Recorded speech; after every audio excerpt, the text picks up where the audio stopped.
Bonjour à tous, nous sommes le 2 septembre 2022 et je vous propose donc une analyse de l'action bain mer de Monaco que Evrard m'a demandé. Donc cette analyse, comme toutes les autres, sera sous le prisme de l'Ichimoku Kinkoyo, absolument et purement technique, donc à chacun de consulter le fondamental avant de faire quoi que ce soit sur ces écrans, et encore une fois, aucun conseil, juste ma lecture propre de cette action, de cet actif avec Ichimoku Kinkoyo, à chacun d'en faire sa propre analyse, de se faire sa propre idée, pardonnez-moi, et d'en tirer des conclusions afin d'interagir ou non sur le graphique. Bien évidemment, si on n'est pas d'accord avec moi ou si on a des compléments, je vous invite à le faire. C'est comme ça qu'on progresse tous, vous et moi, en échangeant de manière cordiale, évidemment, afin de consulter nos avis, parfois différents, parfois convergents, mais l'important c'est de le faire et ainsi pouvoir tirer chacun de l'expérience des autres. Allez, j'ai assez papoté, je vais aller assez vite, enfin je vais essayer d'aller assez vite. Donc les bains de Monaco, bains de mer de Monaco exactement, donc pour faire très vite, c'est une société qui est spécialisée dans l'exploitation des casinos et hôtels. Donc on voit très bien que je démarre par l'annuel, que 2020 a été bon, 2021 plus hésitant et 2022 est exceptionnel. Les casinos et les hôtels fonctionnent extrêmement bien. Enfin les hôtels et les casinos haut de gamme évidemment. Donc qu'est-ce qu'on voit? On voit que les prix ont cette année revenu respirer. Vous voyez, l'année dernière il y avait eu un doji, on le voit ici, le fameux doji en 2021.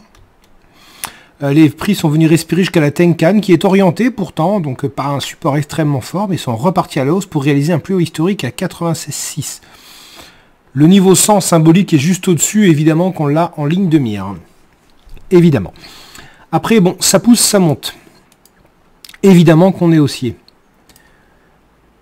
Que nous indique le mensuel? Le mensuel nous indique évidemment une parfaite tendance haussière. Vous le voyez sur mes graphiques, quelques niveaux. Voilà, quelques lignes sont des niveaux. Là, c'est un ancien plus haut historique que j'ai tracé en annuel d'avril 2007. Après, les prix avaient vraiment chuté.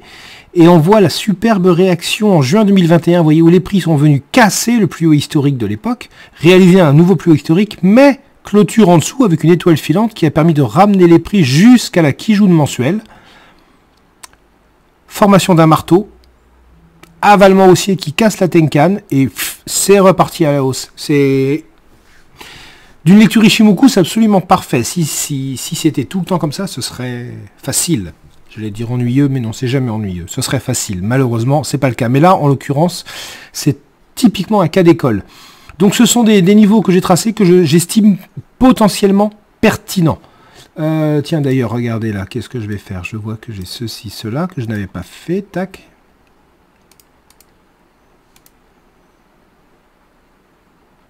Voilà, parce que vous voyez, on a un plus haut historique et là les mèches sont venues frôler. Ça me fait une petite zone intéressante. Ça, vous voyez comment je définis mes zones.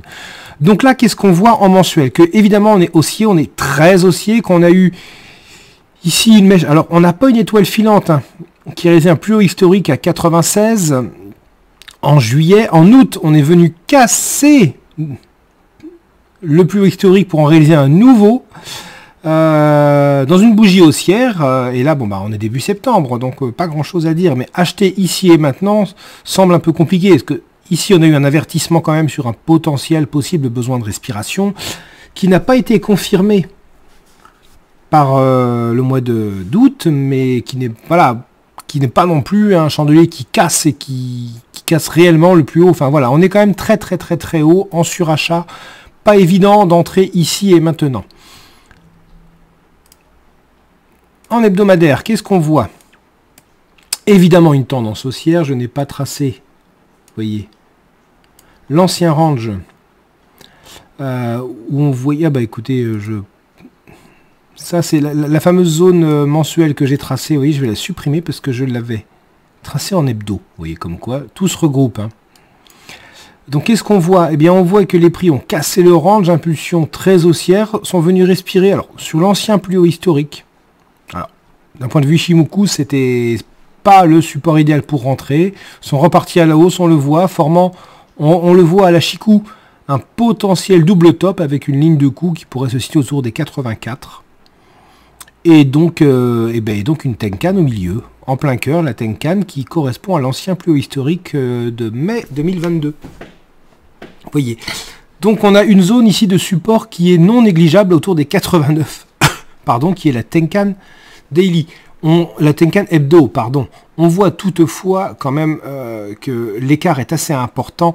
L'écart entre Kijun et Tenkan est plus important que le Kumo futur, ce qui peut montrer une anomalie de marché, si je me rappelle bien les termes de monsieur Khalid El-Bouzidi. Je ne traite pas Ishimoku, je ne lis pas Ishimoku de la même manière que lui, mais c'est quelqu'un dont quelqu'un d'extrêmement bienveillant, d'extrêmement intelligent et dont les dires sont parfaitement étayés, donc ça n'empêche pas de regarder ce qui se dit quand même.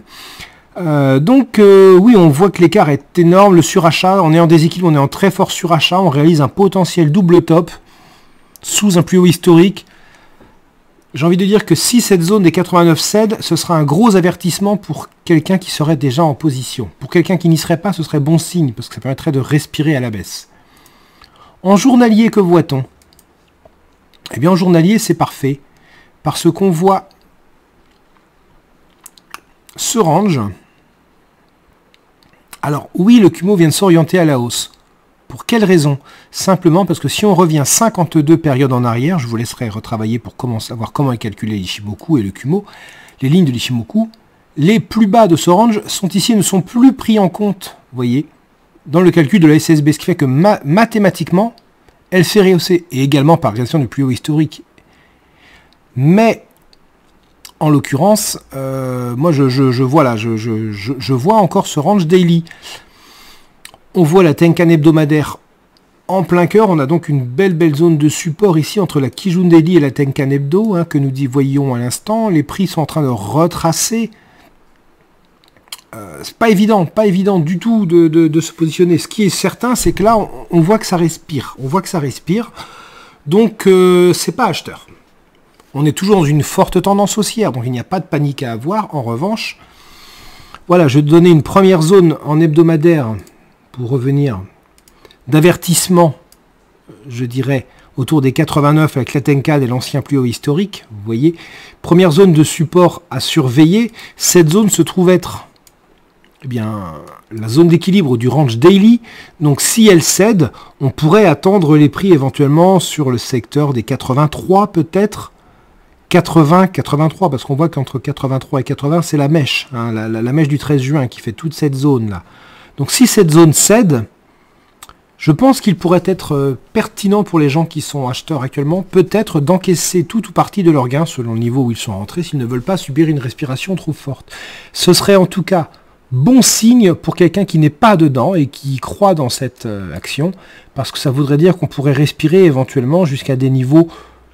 Le niveau 80, évidemment, est un niveau important à surveiller, zone de support, ancien plus haut historique, voilà. Mais c'est certain que si cette zone cède, ça pourrait nous offrir l'occasion d'avoir un repli sur la zone 80-83. Je sais que c'est très large, mais c'est cette mèche qui me fait définir cette grande zone-là. Et dans cette zone, que je pourrais définir en vert peut-être, allez. Voilà, je vais la mettre en vert, mais un peu moins flashy que la dernière vidéo. Si les prix venaient à revenir dans cette zone verte, on pourrait surveiller éventuellement des chandeliers de retournement haussier.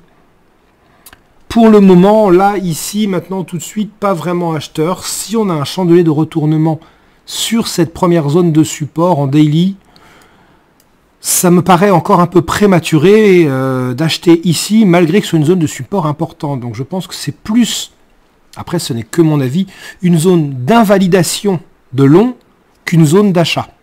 Vous voyez, c'est une zone sur laquelle j'interviendrai pour couper une position longue, si elle cède, mais ce n'est pas forcément une zone sur laquelle j'entrerai en position. Après, à chacun de voir, ça reste une zone de support extrêmement forte. Si on a une vraie bataille et avec le succès des acheteurs, pourquoi pas. Alors, vous voyez, je vais peut-être même élargir cette zone rouge, là, vous voyez, je vais l'élargir un petit peu, hop là, voilà, je dirais que pour moi, la zone